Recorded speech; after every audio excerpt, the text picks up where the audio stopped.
ಎಲ್ಲರಿಗೂ ನಮಸ್ಕಾರ. ಇವತ್ತಿನ ನಮ್ಮ ಸಂಚಿಕೆಯಲ್ಲಿ ವಾಸ್ತು ಮತ್ತು ಅದರ ಮಹತ್ವಗಳನ್ನು ನಿಮಗೆ ತಿಳಿಸಿಕೊಡುತ್ತೇನೆ.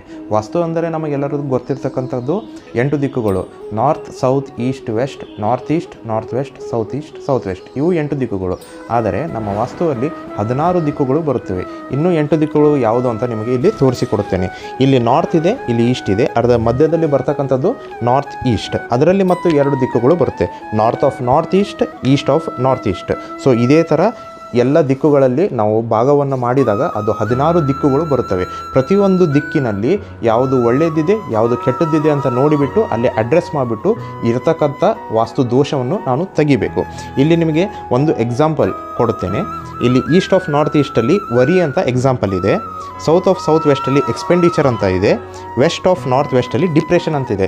ಇವು 3 ಕೆಟ್ಟ ದಿಕ್ಕುಗಳು. 3 ಇಂಥದ್ರಲ್ಲಿ ನಾವು ಏನನ್ನು ಮಾಡಿದರೆ ನಮಗೆ ಅದು ವರಿ ಆಗಲಿ, ಎಕ್ಸ್ಪೆಂಡಿಚರ್ ಆಗಲಿ, ಡಿಪ್ರೆಷನ್ ಆಗಲಿ ಕಡಿಮೆ ಮಾಡಬಹುದು ಎಂದು ನನ್ನನ್ನು ಸಂಪರ್ಕಿಸಿ ಇಲ್ಲಿ ಕೊಟ್ಟಿರ್ತಕ್ಕಂಥ ನಂಬರಿಗೆ ಕರೆ ಮಾಡಿ ಮತ್ತು ನಿಮ್ಮ ಸಮಸ್ಯೆಗಳಿಗೆ ಪರಿಹಾರವನ್ನು ತಿಳಿದುಕೊಳ್ಳಿ.